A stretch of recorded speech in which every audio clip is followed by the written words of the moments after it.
When you were in high school, did you ever daydream in class about your future beyond the report cards, lockers, and popularity? Traveling to the other side of the world to create positive change, but also to connect with my Asian roots was often a theme of my soap opera-style daydreams. I realized choosing to move to Asia was just a stepping stone in my quest for a life enriched with knowledge. At first, I feared leaving the traditional institutionalized US education system and seeking my own path. It's never easy to defy societal expectation of the promised future that comes with a neatly packed secondary diploma. But I knew in my heart that maintaining that sequence wasn't going to help me in my career, and even more importantly, I wasn't happy. It wasn't college or education that made me unhappy. It was this college. The environment did not include a path to my promised land. The skills I needed for my career goals were missing. I'm in love with learning, and just because I withdrew from this school didn't mean I wasn't a student anymore. I had simply changed my trajectory to align with my internal compass. I will always be a student of life,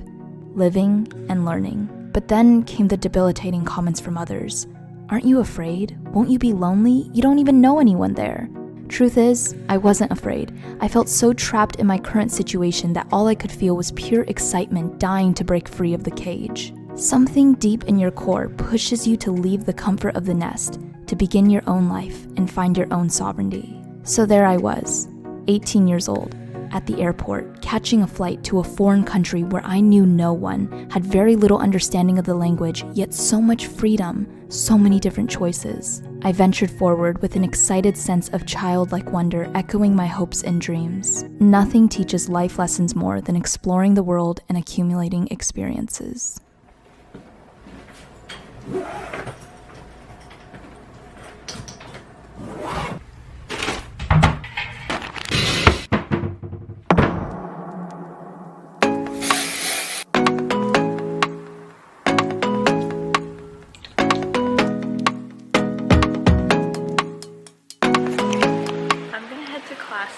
Wish me luck.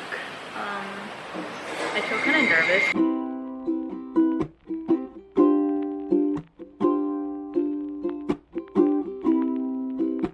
So in Taiwan they have these boxes, and it gets a lot of students come here and they just fill up the boxes.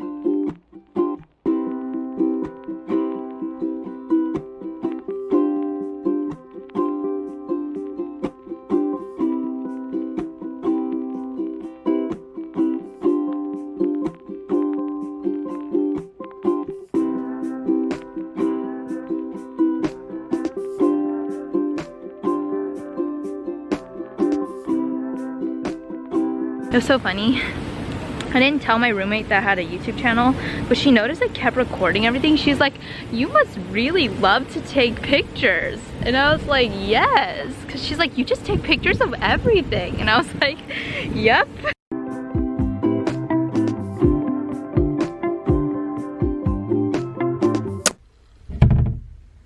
Hi.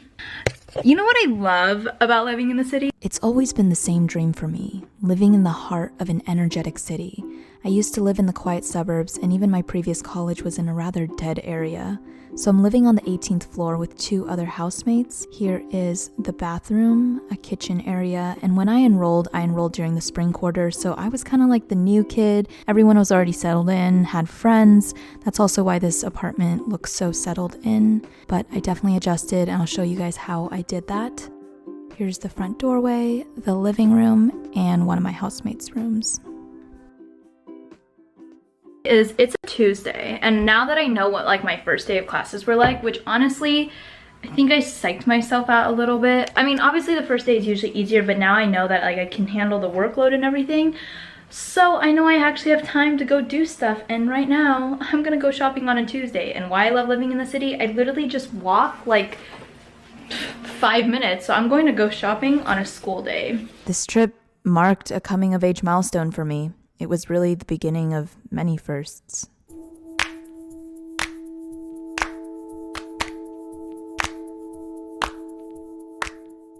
The shopping in Taiwan was lovely because everything is quite affordable and they had lots of cute stuff that I didn't see in stores in the US.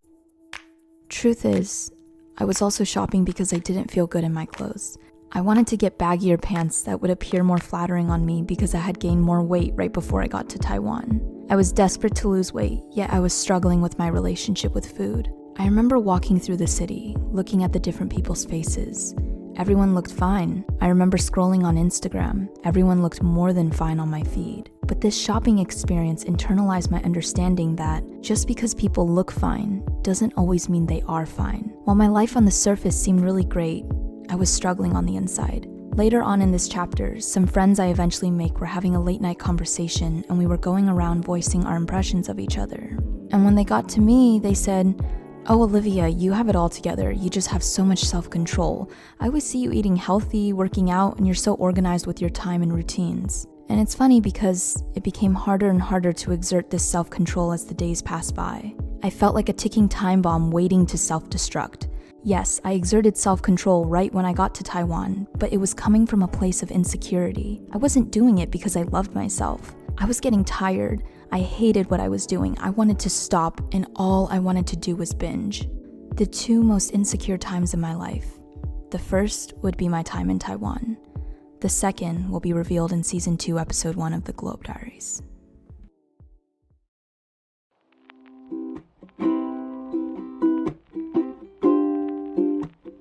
So, today was a good day. I met a lot of new people. For any of those people who are like having a hard time making friends, the only reason I made friends today is because I reached out to people. Like, I literally just went up to a random group of people. I was like, "Hi, I'm Olivia, I'm new." Like, and I was like, "Where are y'all going?" And I was like, "Oh, can I come?" And then we just hit it off after that.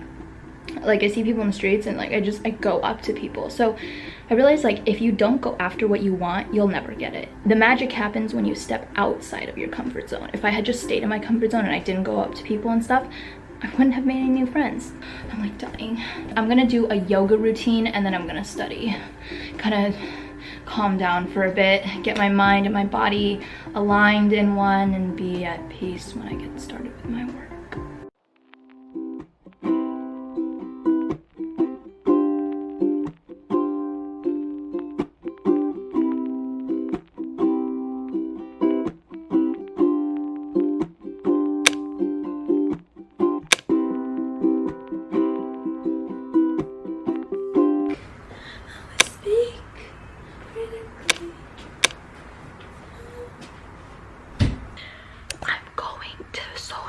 Tonight. I wasn't gonna go at first because I thought because I was showing up to a party alone and the friends I met weren't going to be there. I don't know, fear was holding me back, but you know what? Feel the fear and do it anyway.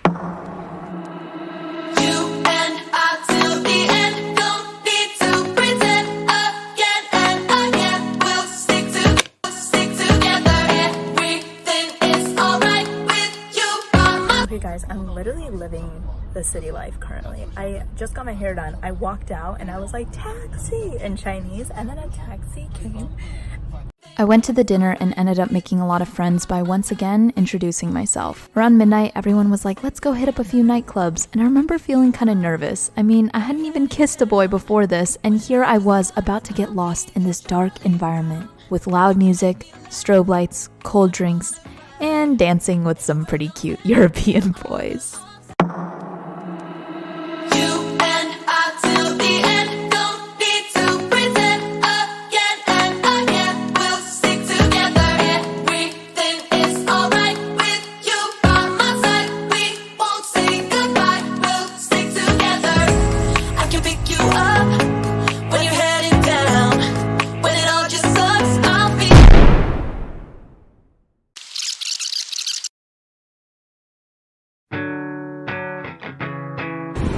I never knew when I was younger, or I didn't expect it when I was younger, to grow up and honestly have so many like issues, I guess, with my eating habits and my body image. I mean, when I'm making the right healthy choices and I'm not like overeating and I'm like eating a good amount, I'm like happy with my image, like even if it isn't at my goal weight, just because I know that I'll get there kind of thing. But I always tend to kind of veer off track and I just feel terrible and I don't know what to do sometimes. When I got to Taiwan, I tried to consume very few calories for the first few weeks. I wanted fast results. I would eat few calories one day, then become extremely tempted by sugary treats the next. I'd walk over to a cafe and order something, promising it's just one bite, but it was never just one bite. I would usually finish whatever I got and then feel guilty afterwards, so I would try not to eat for the rest of the day. Some days I succeeded, and others I didn't. I was constantly hungry because I wasn't fueling my body correctly. I hated the feeling of hunger. It felt like the worst thing in the world at the time. I also hated exercising. In the beginning, I didn't even exercise. I just walked. Okay, I'm on a night cardio walk, and I'm at my school's, whatever you call it, track. But then I decided to start working out because as the days went on, I began to consume treats here and there. Both exercise and hunger made me feel pain, and I was afraid of pain. I couldn't stand it. I would walk into a convenience store wanting to buy 5 chocolate bars and 2 bags of chips because I believed it would alleviate my pain. I rejected my desires in the beginning, but the more I rejected, the more obsessed I became. Yeah, I don't know. The negative thoughts can definitely weigh you down. But the thing is, you need to balance it out by finding something that brings back positive thoughts. And for me, that is Pinterest. But instead, I went on YouTube and watched those binge eating videos like Matt Stoney and Stephanie Buttermore. Terrible idea because, you know, I think I'm living vicariously through them and feeding my craving, but you're actually not because you're watching them. It actually just motivates you even more to want to go eat that kind of food, tempts you even more. This deep desire to binge eat was growing inside me and my resistance was decreasing. I remember the weekend nights, sitting on the edge of my bed, all ready to go out for a fun night with friends. And I would ask myself, should I go out tonight? Or stay in, go to that convenience store across the street and binge eat tonight? I didn't give in, but I always wanted to. All of my actions were rooted from unhappiness. All I was trying to do was take the actions that I believed at the time would change the way I felt on the inside. I thought the end goal would make me happy, but happiness doesn't start with a body, a relationship, a degree. It starts with your thoughts and what you tell yourself every day. Happiness is a way of living and appreciating life, not something that should only be felt at an end goal. But I didn't understand this in Taiwan. I was very confused and conflicted. And one day, I hit my breaking point, and it was downhill from there.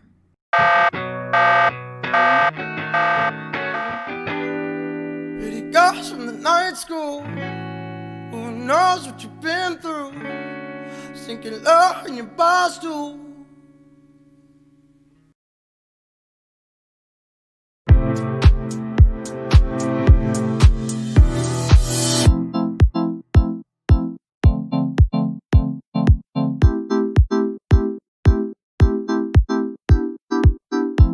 They say I won't get you to see all